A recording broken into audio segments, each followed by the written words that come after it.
Hi guys, so today's video is going to be a list of some of my absolute favorite morally gray characters. As I was making this list, I realized very quickly that I'm sure there are characters that I'm leaving off or that I'm just flat out forgetting, so let me know some of your favorite morally gray characters, even if they end up being some of the same as the ones that I mentioned. It'll still be fun to see if you guys end up having similar lists. Jumping right into it though, and starting with one of the all of these characters obviously I think are great, but oh my gosh, this is not one of the best villains, morally gray characters I've ever come across, and that would be Askeladd from Vinland Saga. You could just say the dude is a terrible human being and then leave it at that, because he is. But something that I think for me determines if somebody is a morally gray character is when you can make me care about them, or at the very least I can kind of get their motivations. I feel like with Askeladd, as much as I'm like, he's a terrible, absolute piece of garbage, I'm also like, but he's also really cool and kind of funny,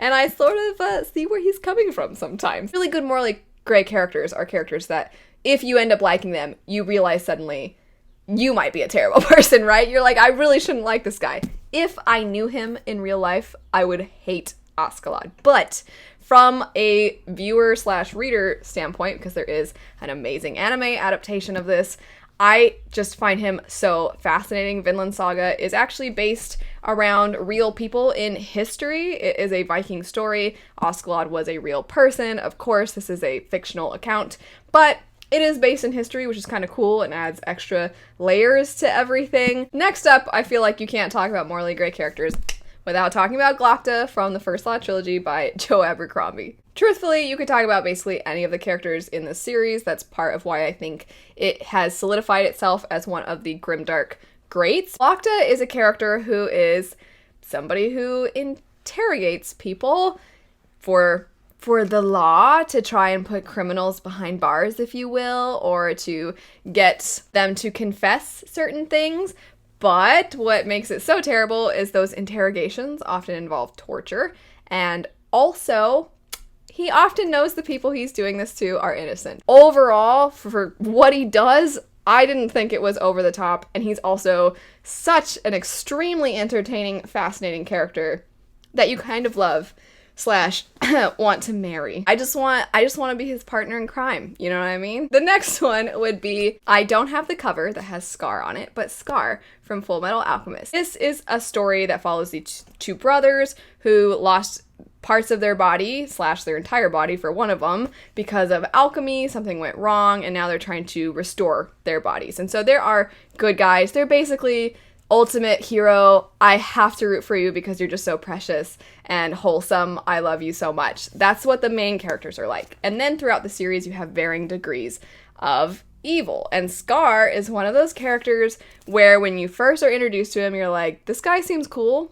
but also crazy. And then you start to just love him. Plus, he's super cool. Scar's the man. Next up, we have pretty much any of the characters in Vicious and Vengeful by V. Schwab. This is a story that follows people that are kind of like X-Men in a sense. They go through these experiences, I want to say near death, but they're not really near death. They literally die, then come back really quick, you know, almost like when somebody's heart stops and then they get pumping again, that kind of thing. And then as a result, these people suddenly have powers, but this isn't really known by society. All of these people discover these powers, and then now there's rumors that they exist, but most people think it's a myth. And we have two main characters who are like, I want to see if this is more than just a myth. I want to see if we can make this happen to us. And so they kind of decide that they're going to attempt some science experiments to kind of kill themselves and then see if they end up getting powers as a result. From there, stuff happens. You get a split timeline that I think is done masterfully, where you're not just getting past and present, but you're getting all sorts of different timelines throughout the story, and everything starts to piece together, and then the pacing towards the end is fantastic. I found myself in the first one being like, I like Victor. Victor's cool. Eli's crazy, because in the first one, you follow these two characters that used to be best friends, decide to try this experiment, and then you see later, now they hate each other and they want to kill each other. And you're like, what happened? So you get the pieces put together as the story progresses. And the first one, I was like, Victor's awesome. And then the second one, I mean, Victor was always messed up, but in the second one, I'm like, dude, how messed up do you have to be? / I'm still rooting for you. Next up, we have a character that I feel like very few people would actually think of this person when they think of morally gray characters until they actually think of what this person did.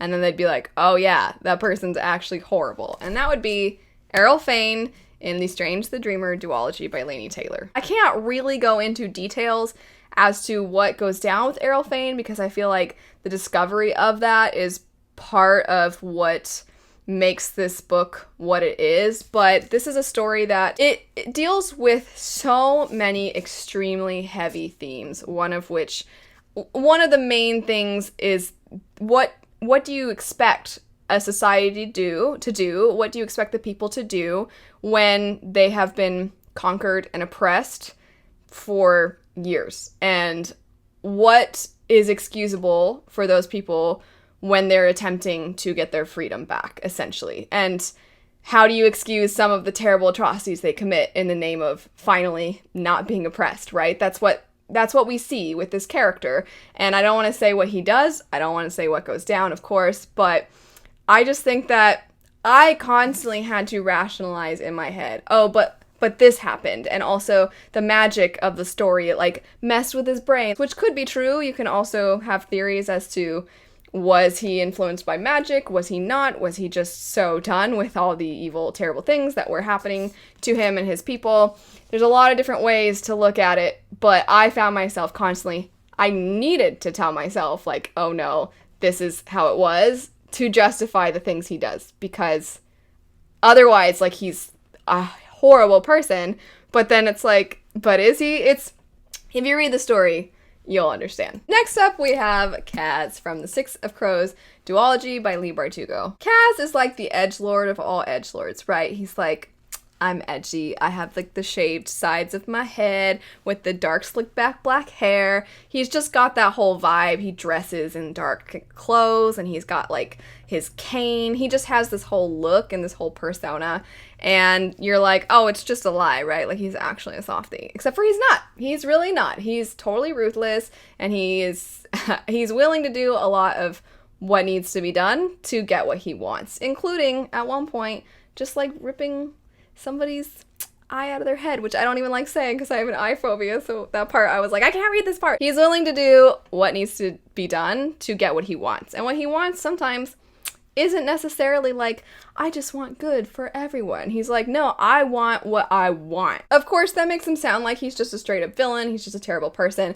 But when you dig deep into why he is the way he is and some of his motivations and the things he's struggling through, you start to kind of see why he's like that. And then I think that you start to see glimpses of a person underneath this exterior, but that exterior is kind of buried itself so deep that it's basically a part of him now. This next one, I don't think these characters are really on the same level as a lot of the other people I have mentioned on this list, but I still feel like they're pretty morally gray, and that would be both Vin and Kelsier from the Mistborn series by Brandon Sanderson. Vin shows countless times throughout the story that if she has to do something violent to protect those people that she cares about or for the greater good, she's gonna do it. So sometimes she ends up becoming a little extra paranoid and then is like, well, I think this person's a threat, so I'm gonna go kill them. And she doesn't always figure everything out first. She's definitely got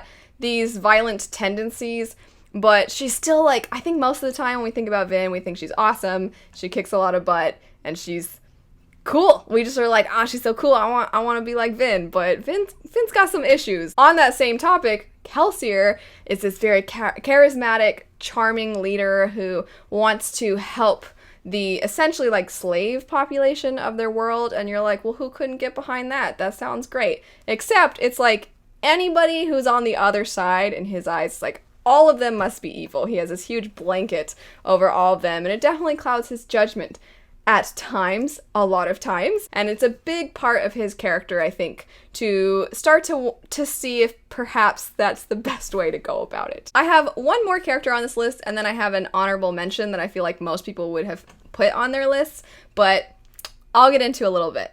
The next one, the last official one, would be the character Val from this particular one Heart of Flames, which is the sequel, I think it really shows in this one. But also Crown of Feathers is the first one. They're by Nikki Pau-Preto. This is a story that follows a girl who has dreams of having her own phoenix and becoming a phoenix rider. Phoenix riders were essentially exiled from their homeland, and people with any kind of animal magic are seen as lesser and often forced into slavery or servitude of some kind. And she wants to join this rebellion that has phoenixes, which is awesome. And she's just one of those sweet, wholesome characters that you're like, yeah, like you can do it. Her sister Val is crazy. She's so crazy. The things that she does are awful. You see glimpses of that in the first one, but then I think in the second one, you really see how crazy she truly is. But because they're sisters and you mostly follow the good one, Veronica, you just always kind of can see the good in Val, but then you know she actually isn't good. You're like, no, she probably should be taken out. You know, like I don't think that she's good for anybody, but then you're like, but she's just misunderstood, or like she just needs love. You know, like you try to justify, and you definitely see her and I think your feelings toward her are conflicted because you're getting her sister's love for her. I think it's very nicely done. And my honorable mention would be Dalinar from the Stormlight Archive by Brandon Sanderson. I absolutely do think a lot of people would consider Dalinar to be one of the main morally gray characters they've come across, but for me, there's a specific reason why I don't necessarily agree with that. I might actually make an entire dedicated review talking about Dalinar, just him as a character, and also the concept of his redemption arc, which I don't really feel like is much of a redemption arc, and I feel like that's kind of controversial if you're a Stormlight Archive fan, but Dalinar is a character that, not a spoiler, you know right away from the beginning that he has a reputation as someone known as the Blackthorn, which was this monster on the battlefield during war. And now, when you see him, he's all about being honorable, and you have to follow the codes, and he's all about this honor, and everybody's like, what happened? This is not how you used to be. What's going on? Where's that monster? We need that guy back. And he's like, no, the codes. Be respectful. That's his thing. But he kind of has some memory loss, so he's like, I don't really remember what I was like before. And then eventually you find out, and then it's like, oh my gosh, you really were a monster. As a reader, I think it's really amazing to see him presented to you initially as the person he's become, and then see him back how he used to be, because then you're like, can I root for you? Oh my gosh, you were terrible. And I think it's really cool to see that in reverse. Usually we see them be terrible and then you find yourself liking them more as the story progresses, kind of like a Jaime Lannister type character, which the only reason he's not on this list is because I only ever watched the show. I didn't read the books. But I feel like it's the opposite of that. You see him being a character you can root for and being so honorable, and then you see what he did in the past, and then all of a sudden you're not so sure how you feel about him. It's an honorable mention for sort of kind of spoiler reasons. Let me know if you want me to do a dedicated video. I kind of want to. That's it for some of my favorite morally gray characters. Definitely let me know who some of your favorite morally gray characters are. Are they any of the ones that I mentioned? Are there some that are like, how did you leave this one character off? What's wrong with you? I'm excited to see who your favorites are. If there are some that I've never heard of, I'm definitely going to want to know what books they're from, so if you guys don't mind, let me know the book as well as the characters so that I can check them out. Thanks so much for watching though, have a fantastic rest of your day, and I'll see you guys later. Bye.